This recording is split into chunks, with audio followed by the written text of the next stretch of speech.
Let's do.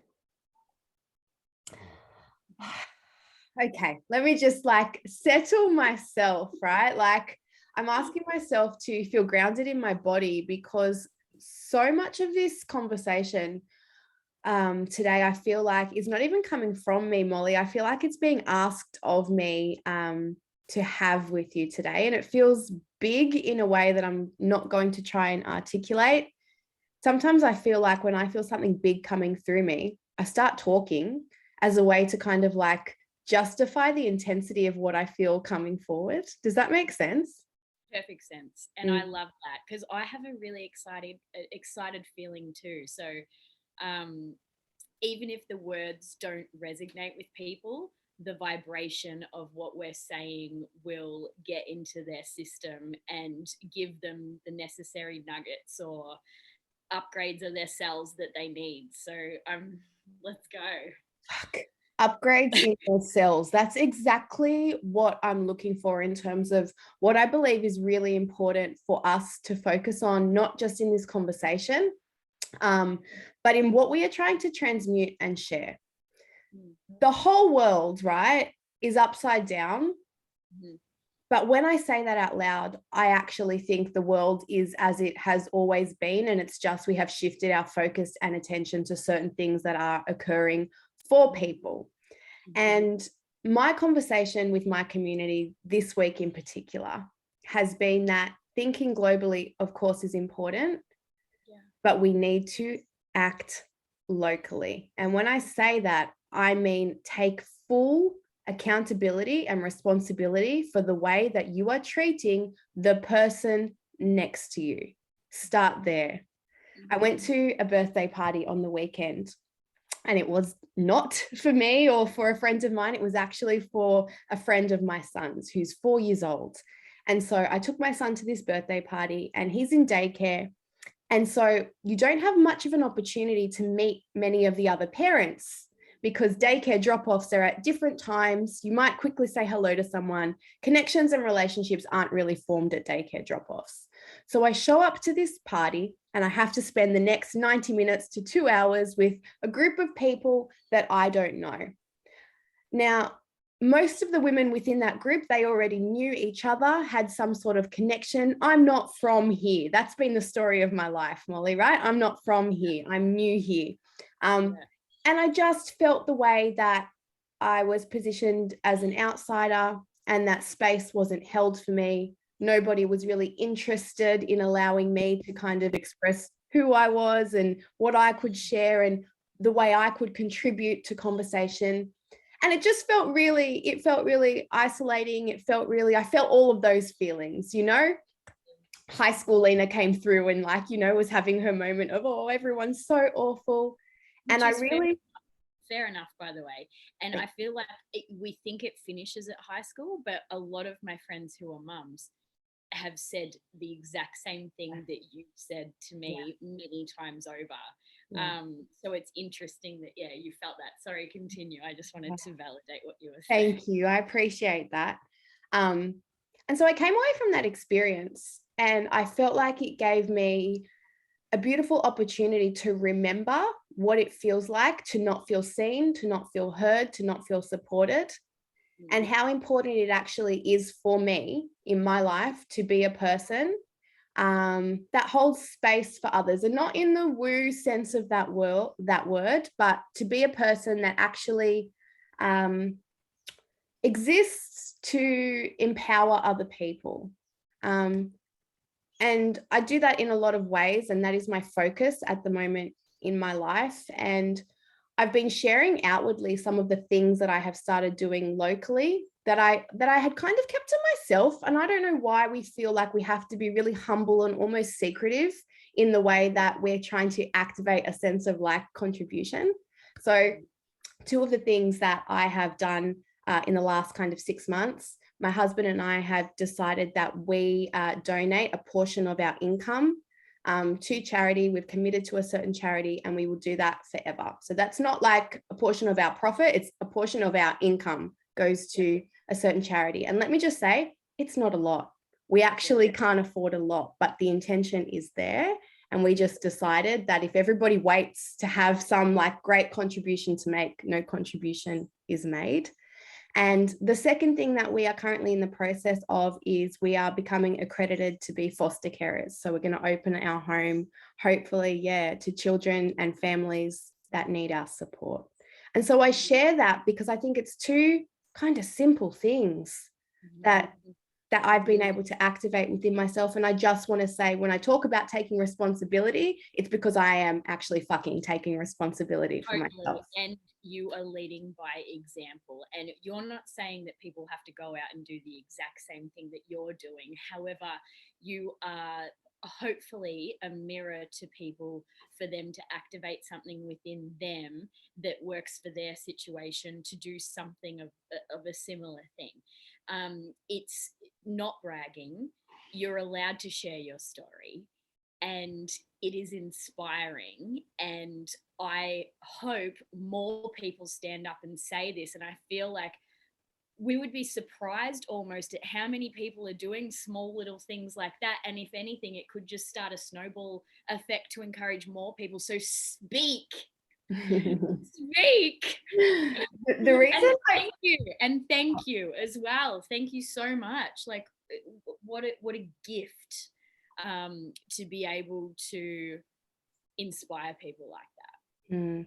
The reason that I wanted to open this conversation with you today is that I speak a lot about our contribution and the impact that we can make with our lives, with our being, with our energy, with our focus. But I think the thing that is required and is necessary before we can even do that is the way that we relate to ourselves, the way potentially that we connect to divinity, to source energy. And I feel like you are a wonderful person for me to invite to speak on the way that we can begin to really just empower ourselves to truly believe in the necessity of our own being, our connection to source energy, how we can even begin to develop a meaningful relationship with something beyond us, and all of the juicy goodness that I feel like will just come through you as I ask you to speak in this space.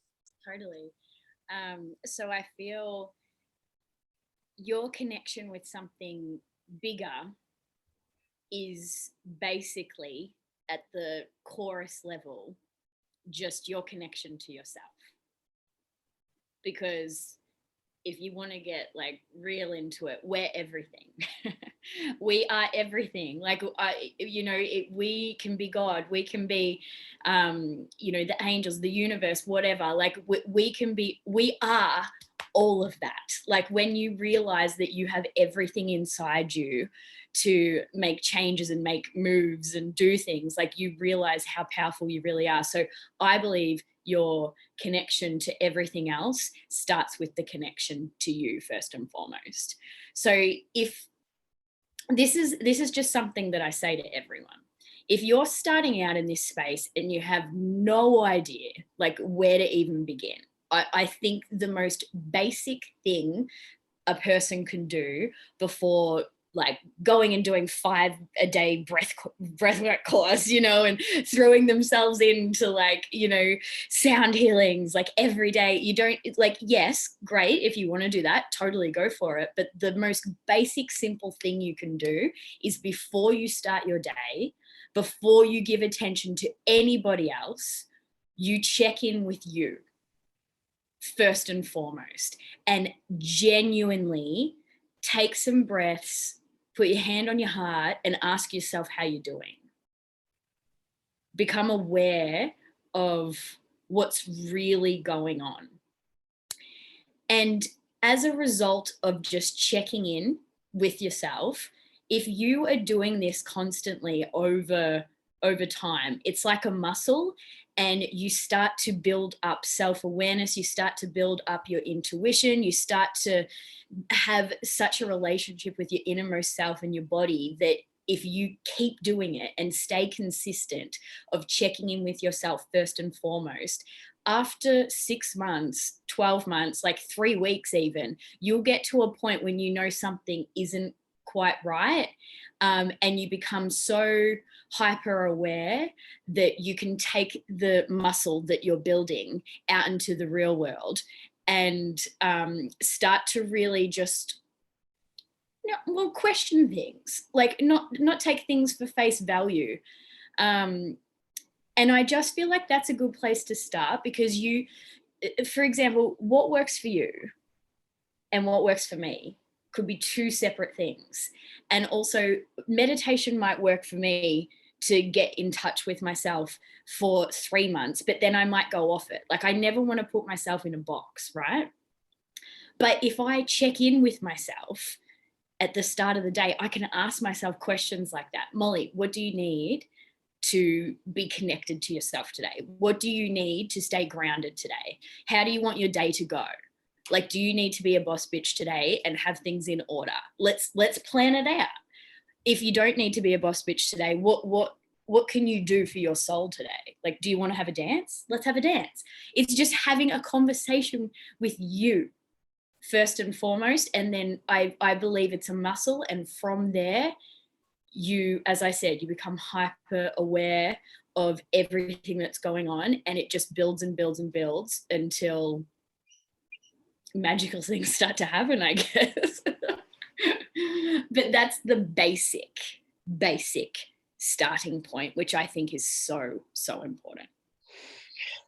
I'd love to ask you what you think about people almost bypassing that part of it, and almost like the responsibility they have to take for themselves by going to things like the retreats or doing the classes, or, you know, just using a mentor or a guide or somebody like that to kind of do the work for them almost. Totally. Everyone's on their own journey, and that's fine. But there is a lot of people that are spiritually bypassing, because sometimes it's really hard to actually sit with yourself and see what's going on. The only reason why I preach this, for lack of a better word, is because I know what's happened by me sitting with myself every single day in the darkest of darkest moments. Like, not, you know, I'm surprised I survived, to be perfectly honest. And, you know, I know that by me sitting with that and working through that, like, I can see the light at the end of the tunnel of the tools and the connection that I have to something outside of myself that's so much bigger. So that is why I preach it. If people aren't ready to truly face their own shit, that's okay. That's okay. But you kind of get to a point when you're sick of your own shit. And when everyone's point is different. Everyone's point is different. You might need a tragedy to happen. You might just be sick of it one day. Like, it's fine, but people have to get to that point by themselves. It's not really our responsibility to be like, you've got to do this, but we can lead by example. And we can inspire, like what you're doing with your community. You can lead by example and you can inspire. If people want to go down that road, awesome. If they don't, no problem. But I only preach, as I said, because I have seen the effects, and I know how much better people can feel and how much bigger their life could be if they tapped into all of themselves.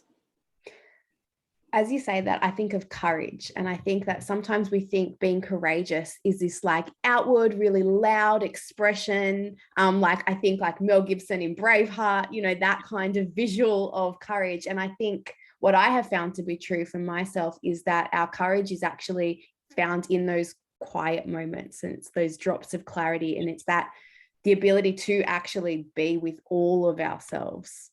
Totally.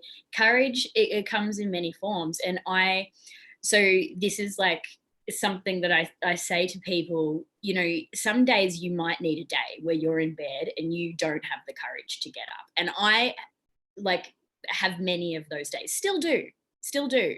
But I allow it now without guilt. And I give myself the day, because I understand the ebb and flow of life now. I know nothing lasts forever, so I can just hold myself in the space of needing a day. However, if it gets to the second day, it's probably you get better as you go. I don't think I get to the second day now. I think I am up and about, but like back when I was really going through some tough times, it would get to the second day and I would have to find courage within to get up and have a shower. or to just get up, basically. And I think there's so many different layers of courage that sometimes just getting up is courage for some people. But if there's one thing that I could just really just hope people could find the courage to do, is to find the discipline to check in with themselves every morning. That will be the most rewarding form of courage that you if you just apply that, I know it will be worth it. I remember a period of my life that getting out of bed felt like the impossible task. Facing the world seemed like something that I just did not want to do. And I would just require of myself to just get up and go for the walk, get out of the bed that I was in, get out of the environment that I was in, step out into the world at a time that it felt safer. So I'd go early in the morning where I probably wasn't going to bump into anybody and go for my walk. And I would promise myself, if at the end of the walk you want to get back into bed and that's day done, you can have that. And I won't ask anything else of you. Just half an hour, get outside, breathe, see that the world exists beyond what is occurring within your mind right now. And can I tell you, probably 70% of the time, just that was enough. It wasn't like I came back and celebrated life all of a sudden, but it was enough. It was enough to keep me up a little longer, a little longer, a little longer. Yeah. And so I think sometimes just having that exactly what you said, the discipline to require something of yourself that will change your state, it is exactly 100% applied over time. It will do something. But then also understanding the ebb and flows of life. But sometimes when you're so deep in that funk, you don't think it's ever going to end. So I just want to remind people, by finding the courage to check in with yourself every single day, for you to get up and just go for that walk every single day. It's building a muscle. You don't go to the gym and do booty once and then you walk out with a booty and you're like, what? That just doesn't happen. You have to constantly, keep at it. And that's the same with this mental muscle. You just kind of have to keep at it. But eventually, slowly and subtly, changes will start to happen. And I think what we're talking about here is people who have really hit rock bottom. And then if you go to the other end of the spectrum, so, maybe where I'm at now, personally, I'm in a really good space. I'm really peaceful. However, I'm still doing something every morning to apply this courage every day to check in with myself. And as a result of doing that, what I'm opening up is it's crazy. I'm opening up so many multidimensional aspects of me. That's one extreme to the other. And then there's stuff in the middle as well. You, by doing this, not only do you get yourself out of the darkest funk of all time, you can also tap into your intuition. So you have a clear connection with, your team, your spirit team, the universe, something bigger than you. So you know what way to go, you know what way to turn. It's like just having a superpower. And we all have it.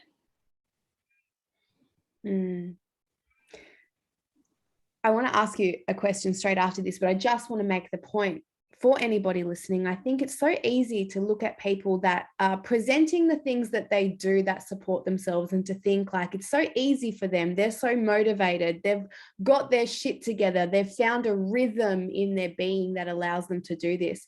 And I would say, 99.9% of people that you see that are disciplined and devoted to their daily practice don't do that because it's simply been gifted to them. They do that because they have had to.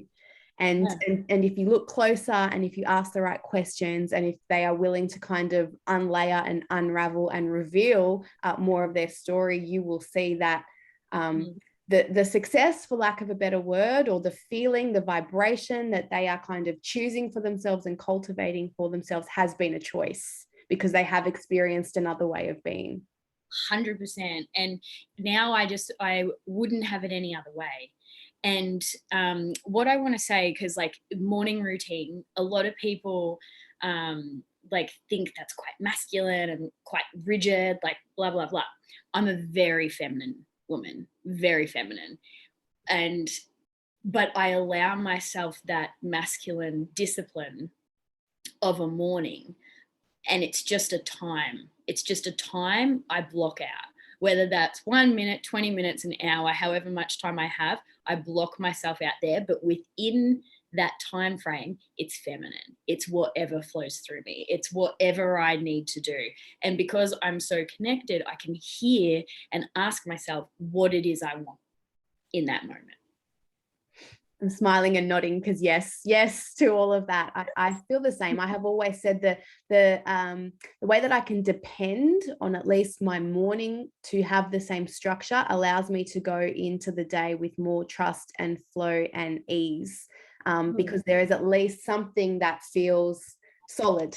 My mornings are my anchor, I think. And from that place, I feel like I'm able to be more fluid. I say the same about boxing. So my husband and I own a boxing gym. And whenever anybody sees me, I post a lot of like myself just going wild on the boxing bag.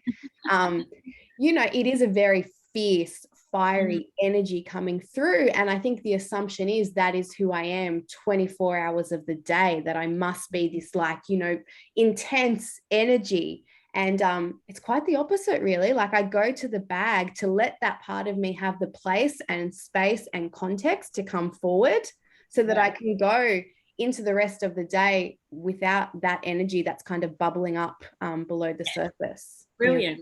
Yeah. I love that. And it's what I love is, and what I think is important for all women to understand, is we don't have to label ourselves of being a certain way all the time. Like I am 50 million people in a day. Like, sometimes I'm fierce. Sometimes I'm this cute little innocent damsel in distress. Sometimes I don't have my shit together, but other days I do. And, sometimes I'm wild and I want to punch and I want to do like cardio and be crazy, but then other times I want to do yoga and flow. But I never put myself in that one box to be like, oh, well, that's who I am. And I guess just with you saying the thing about the boxing and then how you're not like that, I just want to take this opportunity to remind women to not completely put yourself in a box and allow yourself to express yourself, the million different personalities you have in a day, because that is the beauty of being a woman. It's fun, right? It's so fun when you do that too. So fun. Can we talk about the fucked up nature then of an Instagram bio and how fucked up that actually is? I can't even. Honestly, if you look at my Instagram bio, I'm like, oh, like I think I actually say like I can't be defined by a bio, but if I had to, like it just annoys me. I'm really annoying like that, but that's me. Don't try and put me in a box. I love it. Even like the spiritual box, like I'm so spiritual, I'm so like woo woo for lack of a better word, like I'm connected, I talk to spirits, I see aliens, I do all of that, but I am still going to wear my Gucci shoes and have a spicy margarita because that's who I am. You don't have to fit a certain mold just because society tells you that that's the way that it is. There is like the exhale that comes with being more of yourself. I have started, like probably in the last 2 months, really enjoying a glass of red wine by myself every evening as I wash the fucking dishes. It's like not even anything glamorous. It's like the end of the day, wind down, celebrate that I have had another day here on this earth. I'm here in this home and loving it. And in years gone by, I probably would never have allowed myself to do that because I don't know, I had all sorts of story around what health should be and who I was. And I don't know, it just feels nice that I'm in this season of just, I call it like, it's just the exhale. It's just the softening. It's just the allowing. Brilliant. And the wine just seems to be just evidence of that for me in some way, Yeah. It's ritual. It's your thing. It sounds awesome. And so I feel like we all go through lots of different mini ego deaths and all of that. And I had one probably about 2 months ago. Another one, it's like, hey, here we go again. And I wrote a poem randomly, like that was in my, like, I don't write poems, but I do like writing, but I randomly just wrote this poem, and the poem was about letting myself off the hook. And what I mean by letting myself off the hook sounds like your exhale season. Get rid of expectations. There's nothing I have to do. There's nothing you have to do. You don't have to reach a certain goal. You don't have to be a certain way. Like us just being on earth in this vibrational frequency is enough. And I've actually seen that from a multidimensional level, looking at energy. Us as humans, just being us, I know, when I say that I know that that is enough, because your body holds a vibrational frequency. My body holds a vibrational frequency. And just by being on earth, you're doing something to the grid around you and the people around you that is keeping the frequency and the harmony at bay on earth. So by you just being you, not manifesting, trying to do anything, by you just being here, it's enough. So we need to let ourselves off the hook. There's that exhale. Yeah. Everything else is just a bonus. Like everything else, we're just here to have fun. Have fun. If you can make an impact with the community and the people around you, do that as well. But the core of it, your vibrational frequency here on earth is doing more than your words or your actions could ever possibly do. Then you can't even imagine it. And I just felt so much pressure being released when I come back to remembering that we deserve to let ourselves off the hook. Can you, for us, I think you're a perfect person to explain what it means when we're talking about different realities or different dimensions. Could you give a kind of a bridge for women that are curious about what that might mean for themselves? I'll definitely try. So all the people listening, like, I am a bit of a freak in this area. So what I would describe it as, so I guess I see things as vibrational frequency, right? And this reality that we're living in, it's called a 3D reality. Okay. So everything we can hear, taste, feel, touch in this reality is called a 3D reality. It's kind of like a radio frequency. So if you tune into a radio station, you can hear what's being played on that radio station. If you tune into a different frequency, you can tune into a different radio station. So they're both there. You just have to tune into one, right? So that's the same with different dimensions and frequencies on this planet. I want to just state there's no wrong or right. Going up doesn't necessarily mean that one is better than the other. It's just different. I might live on level 2, someone might live on level 11. Doesn't mean they're better than me. It just means we're on different levels. So 3D, you can go up to 4D, 5D, 6D, you go all the way up to 12D. And I have just become very good at tuning into different frequencies and seeing what is there. And there is many different frequencies, many different dimension levels that, like, if you have a dog, dogs can hear different sounds to what we can hear. They can probably see things. Children, they're more open to seeing different things than what we can. We're just so used to this 3D reality that we've forgotten how to tune into the rest. So that's kind of it. Does that make sense? I try so hard to bring it all together, but I think that's it. I'd love to ask you a question about imagination, because I love talking about just the power, and I think the forgotten power of our own ability to just imagine. And My son, Tyson, he's almost 4. What's been really beautiful this last year has been he has been able to articulate his dreams to us. He's old enough to kind of like be able to tell us what he's dreaming about. And what I noticed that was so beautiful and so powerful was that there was a blur for him between what was occurring in reality, the real life, the awake life that we all experience together, and what he was dreaming. So he would ask me questions randomly. One of the things that I remember most was he said to me, "Mummy, are you going to drive your red car today?" And I don't have a red car. Like, he was deadly serious. And I said to him, what, mate? What red car? And he said, the red car that goes really fast. And I realized, oh my God, he dreamt of me driving a red car. And for him in this moment, that was just as real as the white car that we drive together. And it gives me goosebumps every time I talk about it, because it made me realize how innately powerful we are, and how our imagination actually truly at one point felt as real to us as the 3D that we could feel and touch and see. So I'd love you to speak on imagination if you could. I love that. I love that. And I love that his world hasn't been tainted with 3D reality for us to say that's not real, this is real. It is real. It is real in another dimension somewhere. It was so real for him. Like, and it probably does exist in another timeline somewhere that he can travel to. I believe if you can have a thought, it's energy. So think of it like, I call it a timeline.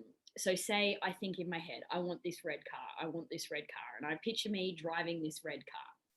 That's out there. That thought is out there in the universe. It might not be in this 3D reality, but it's out there. And if I keep tuning into that, I can go to different dimensions to like be in that reality, to exist in my red car. And humans, I feel, are so like cocky, because we genuinely, a lot of us believe that it's just us. Like, we're so arrogant, like we're the only ones, blah, blah, blah. And there can't be other versions of dimensions and realities, which is imagination. That can't be real. What's real to us, that's it. Like, that's all it is, whereas it is real. We just have forgotten that it's real. And I guess I, believe in this so much because some would say I have a very big imagination. When I shut my eyes, I see everything in different dimensions like a movie. And I just explain what's going on. But it's so real and so vivid. I can't make it up on the spot. Like, I'm not that good of a storyteller. So it is real. Imagination is real. It's just our human ways that have been like pushed into a narrative that everything that we see here, that's real, nothing else exists. But also we like, I see every side to everything. So, but then there is people who don't believe in that, and that's okay too. Like, I'm not sitting here saying all this, saying that everyone has to believe what I say, blah, blah, blah. This is my reality. This is my truth. This is my reality. And whatever it is for you, that's okay too. Like, who made the rule of what's wrong or right? And it's limitless. It's never ending. We will never really know. And it's ever changing. So that's what I mean. We just have to enjoy where we are now and let kids have an imagination and continue to have an imagination ourselves. To play in that space, right? Yeah, yes, exactly. One last question that I'll ask you that I think will be supportive for a lot of the women that I know that will tune into this conversation. How do you find that you are able to relate to the people that you were just speaking of, the people that just kind of cannot tune into or see the world through a similar lens that you see it? So my vibration of who I am And what I put out into the world is so strong that I don't have people like that in my life. I love that answer so much. Like, I just don't. And when I do, I'm just like, nah. Like I'm telling you, all of my friends, I have these conversations. Every single person in my life know me 100% for me. I don't falter in who I am. It's that, and my boundaries are strong, and I follow my intuition with everything. Like, okay, I'll give you an example. So I went to the beach with a few people a couple of days ago, and there was an extra person there that I just wasn't vibing. And I knew I wasn't vibing. I didn't judge this person. I didn't, I just knew, because I could feel my body start to shut down. I could feel my body getting drained.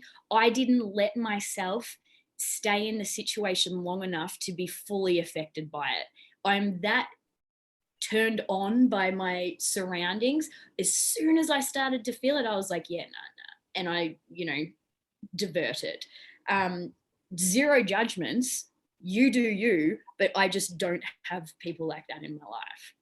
You know what's really interesting about that, and that is so powerful. I love it, and I relate wholeheartedly to that. I remember times of my life when I would experience somebody like that I felt, I don't know, was just a bit off, or maybe didn't like me or whatever. It's almost like I would lean into that, and I want to get closer, and there would be somebody that I didn't necessarily like, but I felt like they didn't like me, and for whatever reason it really bothered me that I felt like they didn't like me. So I would almost like try harder to get in a space that was never meant for me. Totally. And it's been really empowering to just, have those moments and feel the disconnect and just allow it to exist without trying to, I don't know, make it wrong in any way or understand it in any way. But that would have been a lesson for you, right? Like, it took a while for me to get to this point too, and I wanted everyone to like me as well. Like, I am the extreme version of someone with really good boundaries. Like, it took me a long time to get here. I would like to just add a disclaimer for the people listening. I was in a marriage, like I was in a partnership with someone for 14 years, and it was very controlling, and I was married, and I wasn't me at all. I was like just this Stepford wife robot. So for me to get to here, like, it took a lot. Like, but it took the every morning checking in with myself, to get to this point. And this is why I'll say over and over again, I feel so me. For the first time in a really long time. And this has been for like a good year and a half. And I just want other people to be them, however that looks. So this is why I preach this. I fucking love it. We have big similarity. My first relationship was 11 years and I was married, and same thing. I feel like I'm not different now. I'm just more of who I have always been, in a way that just feels, I don't know, fully expressed is how I speak about it. One of the words that I don't like hearing from people when they talk about being more of themselves is to say that they're unapologetic about it, because I feel like the languaging of that, if I'm saying I'm being unapologetic, it almost perpetuates that there's something wrong in what I am doing, and I'm just refusing to apologize for that. Totally. And I feel like that's a society thing, saying unapologetically, because like society put you in a place that you're not allowed to be yourself. Like, fuck that. Sorry. Fuck that.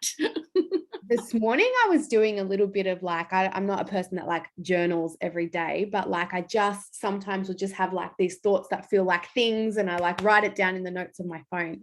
Let me pull it here actually. It was pull it up. just this morning.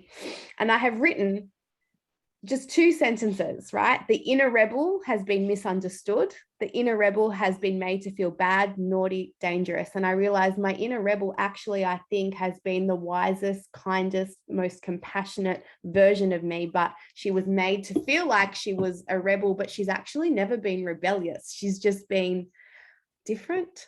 She's just been not contained. Yes. And so I'm asking of myself potentially to not relate to her as a rebel in any way anymore, because the rebel always feels like she has to maybe, I don't know, be careful, or that she's going to be shut down, or that she's not allowed in some form or some expression or in some context. And so I'm excited for that. I was like, oh, I wonder how I can relate to the part of myself that I have named rebellious in a way that is more welcoming, more allowed, more free-flowing in every context of my life. Totally. And do you know what that is? That's courage. Mm. Mm. Yeah. Mm. Absolutely. Mm. Amazing. I love that. Have you read The Women Who Run with Wolves? Yes. Yeah. Yeah, that kind of is going with the vibe, and I love that. Oh god, it's a real theme today. Even I heard Florence and the Machine's new song. It's called King, and I don't know if anyone hasn't heard it, but the words, they're about like, I am not a mother, I am not a bride. It, like, don't contain me, basically. Like, I am king, I am everything. Like, I am the lot. Like, don't label me. I can change a million times a day, like a wild woman, but owning it and just not feeling guilty about it. Like, just being you. Yeah, it's interesting that this has come up a little bit today. I love it. I love it. I'm like quietly freaking out right now, you know, in a big way, because I have said many times that I feel like source energy communicates to me through song lyrics. Like, it's just, yeah. I won't go into explaining all of that. But Florence and the Machine actually wrote a song called The Dog Days Are Over, I think it's called. Yeah, and that song was actually really powerful and really pivotal in some of the decisions that I made in my life. So for you to reference Florence and the Machine, to me right now feels fucking insane, to be honest. And so I'm just going to go ahead and ask, what else do you feel like is coming through to you as you today that is worth saying? Well, let me have a look, because I always, every time I do a podcast, I always pick tarot cards before it, just to see what the themes will be. And, you know, the tarot cards I got were these. Okay. So 10 of Wands, 3 of Cups, and 3 of Wands. So 3 of Cups to me is community, it's sisterhood, and it's like celebrating women's power. And especially in this context. And then it's also like the 10 of Wands is about putting down your burdens. Like, you don't have to carry this anymore. You do not have to carry whatever it is you're carrying, expectations, the weight of the world, the way you think life should be. The world is all up in the air, and it's being shaken like this. It's being shaken like that so it can fall down completely to be rebuilt into something better. So what we can do, we can look in our own lives and shake it up as much as we can. And I feel like the couple of years that we've all had, it has been shaken up. And I feel like people's priorities are different now. People understand what they want in life. People know what's important. And I believe it's just an opportunity to really, really, really, really live like that. And then taking it back to what you said at the start about community and, you know, showing up in your community and for the people around you, by you being you, that alone, as I said, it's going to do more for the grid and the people around you than you can even imagine. So show up, have the courage every day to check in with yourself and keep doing it. Just be consistent. Check in yourself like you check in with your own child or a pet or your partner, whatever it is. Like, check in with yourself the way you do to other people, so then you know where you're at. You are constantly in dialogue with yourself about what you need, what you don't need, what you want to do, what you don't want to do. Then you're showing up as your authentic self. You're attracting the right people. You're changing the vibe around you. You're just doing things, and it's just all working all mushy and smoothly, and we can rebuild our own little worlds and our own little communities to be something stronger and better than we've ever had before. Thank you. Molly, how can people get in touch with you? I know you are currently offering session times for oracle readings. Do you want to touch on that a little bit and tell us where we can get in touch with you and how we can do that? Yeah. So I am doing oracle sessions at the moment. I didn't want to do it. I really didn't.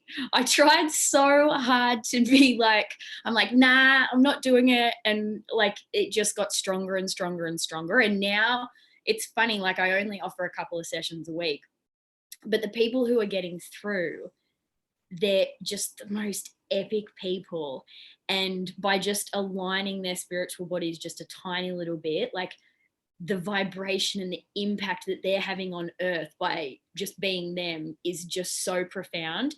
And I just know it's of service. I have to do this. I have to do this right now until I don't anymore, you know? So, yeah, so I announced my sessions on my Instagram page, which is MOLLYJANE. If you feel called to do it, you can look at mollyjane.com and have a look at what's there. But yeah, that's me for right now.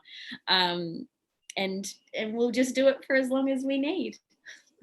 What is the most supportive thing that we can do for you right now, Molly? Because I know everybody listening will have appreciated your energy and your offering today. So what can we do for a little give back immediately for you? Take the time for yourself every day. I'm here for the bigger picture. I understand my bigger mission. I see all layers. Me having businesses, doing Wellweb, doing, you know, Bloom, doing oracle sessions, doing all of that. That's all fun, and it'll shapeshift a million other times. I'll have more businesses. I'll be doing this. I'll be doing that, and that's fun. And I will continue to do that. But my biggest mission is to be a mirror to help people remember who they truly are. So then the whole world can be vibrating how it's meant to be vibrating. So whoever's listening to this, what you can do for me is just take some time for you. Listen to her, people. Do it, do it, do it. Listen to me. Or don't. It's all perfect. No, but really do it. It could be fun. Yeah.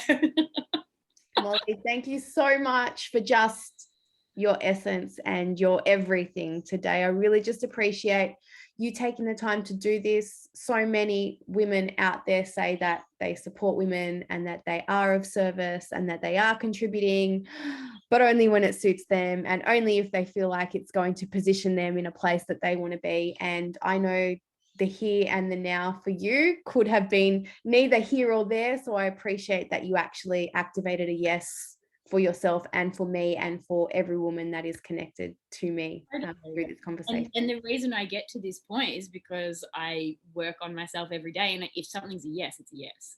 And if something's a no, it's a no. It's as simple as that. So, you know, as I said, the right people are in my space. It's just, and you came in, it's a yes. I love it. Yes. And if you are listening to this today, I just want to remind you, as I always remind you, to believe and trust and have full faith that you would not be magnetized to something that didn't have something in it for you. There was something here today that was specifically designed to land for you right now. So I encourage you to just, even if you can't logically comprehend anything that we've said in this beautiful conversation, just feel into it. Just feel the way that it lands for you. Feel where it sits in your body. Feel what it's opening or releasing or guiding you towards, and know that you are so worthy and so wonderful. And I thank you for taking the time to connect with us. Thank you.